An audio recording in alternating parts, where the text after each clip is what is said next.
I'm finally ready to share my story of how I got here and how I overcame this darkness. I grew up in Malta, Illinois. It's a small farming village, population 800 in northern Illinois. I had 78 kids in my high school. We had never had a Division I athlete in the history of the school. But it was my dream to play college basketball. It was my dream to play professional basketball. My entire identity was tied to the sport. I left my town of Malta, Illinois, and went to Tempe, Arizona in a pursuit of chasing down my dreams of becoming a professional basketball player. After a successful freshman year, in most people's eyes, I was still hungry. I wasn't satisfied. I was ready to take that next step. And going into my sophomore year, I was poised for a breakout year. I had been training, I've been working, and I've been playing better than I had ever played in my entire life. And then all of a sudden, my whole world and my dreams came crashing down, and it was almost taken away from me. September 20th, 2000, Justin Allen's life changed. That was the day he was diagnosed with Hodgkin's disease, a potentially fatal form of cancer that attacks the lymph system. When they first told me that, when they say the C word and stuff, you kind of step back a little bit and you're like, wow, you hear about it, you never think something like that will happen to you. And I just remember this kind of moment of fear and panic. I almost saw flashes of my future as an athlete just kind of going away. And all of my dreams almost felt like they were crashing down. So I'd go to class, I'd have chemo, I'd go to class, I'd have chemo, radiation, I'd come to practice. And no matter how sick I was, I just tried to smile. I tried to be, if coaches asked me how I was doing, I'd always say I feel great, even if I felt awful. Around my friends, I'd always just try to smile, even though I felt just pain inside. And I just really held a lot of it in. Justin Allen for three. A three-point goal by Allen. Volleyball right to Allen. From the corner. So came back, I played another 3 years at Arizona State. Throughout that process, I started winning all these awards. I won the Jimmy V Courage Award, the Gene Autry Courage Award, the NCAS Giant Steps Award, the Sparky Golden Heart Award. My grades went from a 1.9. I actually graduated with a 3.5, was three-time all Pac-10 academic. So I started winning all these awards with basketball, but still my basketball career on the court never really took off. I never really played more than 10 minutes a game. I would come in, hit 1-3, usually a game. I averaged about 3 points a game for my entire career.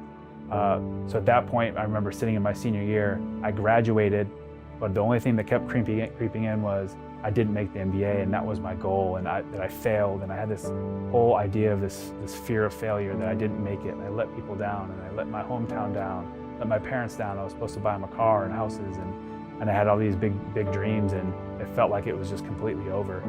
I still had this itch to play, but I gained weight. I was 265 pounds. I hadn't played in over a year. My teammate Jason Braxton came up and said, hey, there's this Pro-Am in Vegas, you should come play. And I ended up averaging 18 points a game in that tournament. I shot over 50% from the NBA three-point line, and within 15 minutes of my last game, I had a bunch of agents surrounding me, asking me if I was playing, where I was playing, what I was going to do. And that's when I realized that I had this next level, that I was actually going to get to play professional basketball. I went on to play professional basketball for several years internationally. I played in places like Venezuela and Argentina, Australia, Korea, Kuwait, Japan. I traveled the world playing ball. And while I went on to play professionally and realize a dream for many, I could not fight this feeling of being a failure. It would not leave me. So I finished my playing career internationally, and when I got back to the United States, I was trying to figure out what I was going to do. My identity was so tied to being an athlete that when my career ended, my depression just kept getting worse and worse and worse. Really came to a head when my fiance and I broke up. And a couple months later, I found out that I had cancer for the second time. There was this big mass that was sitting there really next to my thyroid, my lymph node. And I went into the doctor's appointment, and sure enough, found out I had thyroid cancer. And I had a moment where I just drank an entire bottle of vodka, was taking the painkillers that I had from my cancer, and I put the bag over my head, turned on the helium, and I got about 7 seconds in, and I was getting lightheaded and fuzzy, and I don't even know why, but I pulled the mask off of my head. And I remember in that moment, I was actually pissed off at myself because I was like, you're such a failure, like you can't even kill yourself. Like you don't even have the balls to kill yourself. And it was in that moment though that I realized, like, if I don't do something different, like I'm gonna get the same result. I'm gonna be sitting in the same place, depressed, hating my life, not knowing where I am, who I am, where I'm gonna go.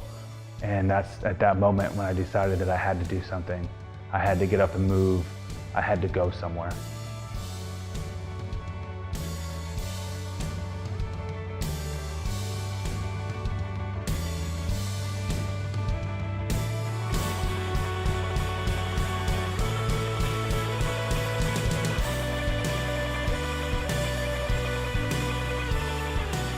After a 3-month trip around the US where I met amazing people, I had a perspective shift, spiritual shift, a life change. When I came back, I realized that this was my home. Basketball was the thing that carried me. Basketball was one of the things that made me who I was, and I need to appreciate it and love it and use my story. This journey taught me to value love over fear, that I have the power to shift my perspective, to have faith in something more powerful than ourselves. Basketball was not who I was, but was only a vessel to carry me along this journey in life. I just feel blessed for the opportunity to be able to continue my journey, that I was able to pull that mask off. Because this is just the beginning. I have so much to do, so many places to go, so many people to impact.